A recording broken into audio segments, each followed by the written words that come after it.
When you realize that the collective and what I've built and what I do on social media is one very small aspect to the things I'm actually involved in, like it's one facet. It's one little point. It's one little thing. So yeah, I like to see the tarot readers headlines, and sometimes there's a couple of them that I talk to, but for the most part, like that's that whole thing with the tarot community is not that serious. I like a couple of those people. We have telepathic connections, and we talk a lot about a lot of stuff that doesn't go in the readings.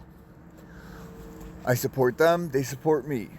It's not transactional. It's just like it's friendly. It's comfortable. I leave a safe space for open communication. I don't go spreading everybody's secrets around. I don't do none of that. I don't have the time to get engaged fully in gossip and rumors, because I don't feel like hurting somebody is the right way to go about my day, and those conversations are between us, so I keep them there.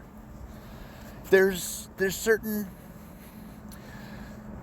aspects to building community and being a friend that need to be honored. And me going around spreading nonsense, even if I have a falling out with people, that's not my way. It's not how I show my self-respect. It's not how I show others respect. If you fall out of my life, I'm not spreading your name all over the internet talking about blah, blah, blah, blah. We had an argument and she said this and I said that. It's a quiet separation, because I realize that person is engaged in those activities, and I don't need that type of element in my life. Look, one of the aspects to gaining true clarity and freedom is removing connections that no longer serve your highest good. And if your goal is to be your best self, well, that's not a negative thing. Anybody trying to stop you from achieving that doesn't belong around you. It's that simple. They're about nonsense. They're about garbage and BS and rumors and gossip and he said and she said. They're worried about everybody else but what's in here. And because of that worry, they're not their highest self. They're not in their best vibrational frequency.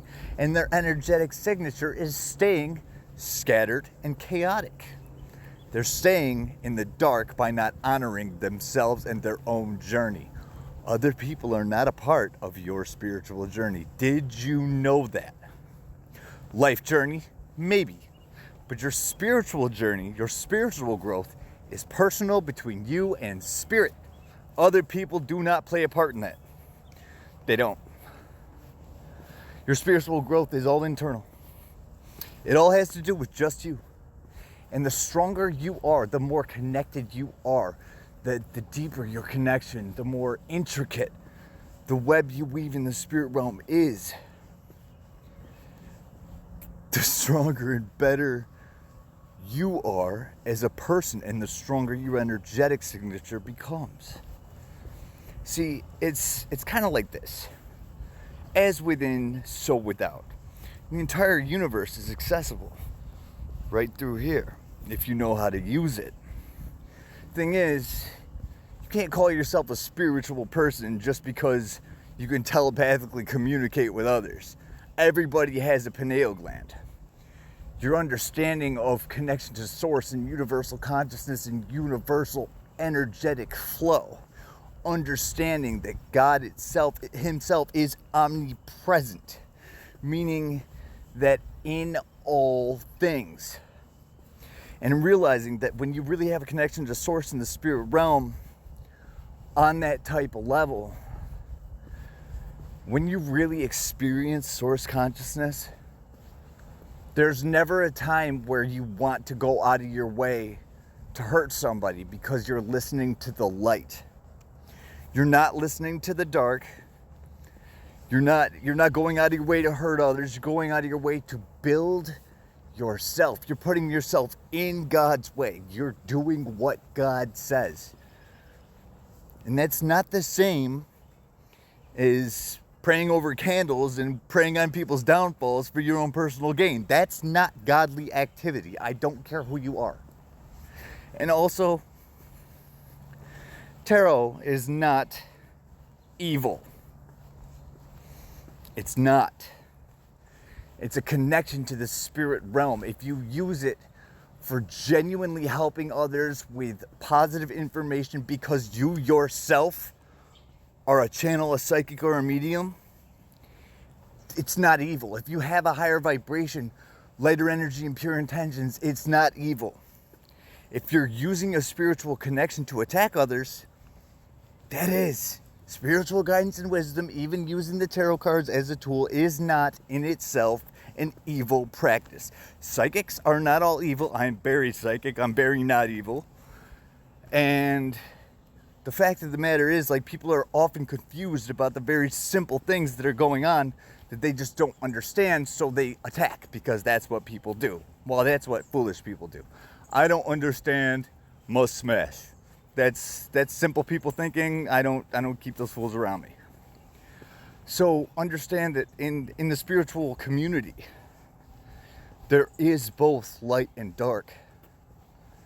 And if you don't have empathy like I do, you might not necessarily be able to discern the difference.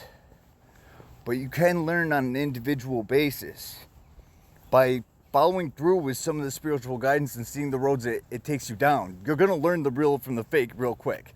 You're going to learn different energies. You can check by backgrounds.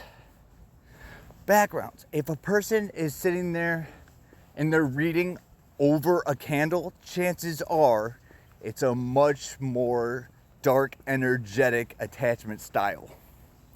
It's a much more dark communication style. They have bright, sunny, and happy.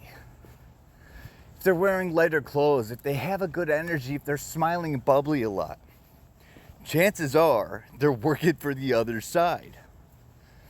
And if somebody is just raw and real and straight to you all the time, chances are that's the real spiritual person, the real ones, because they have knowledge of both.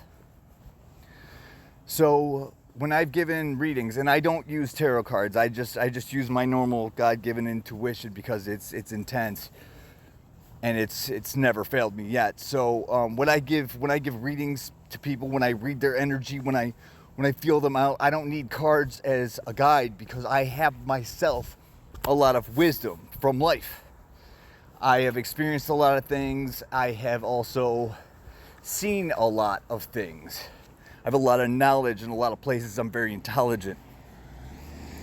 So I can give accurate guidance based on psychology, physiology, neurology.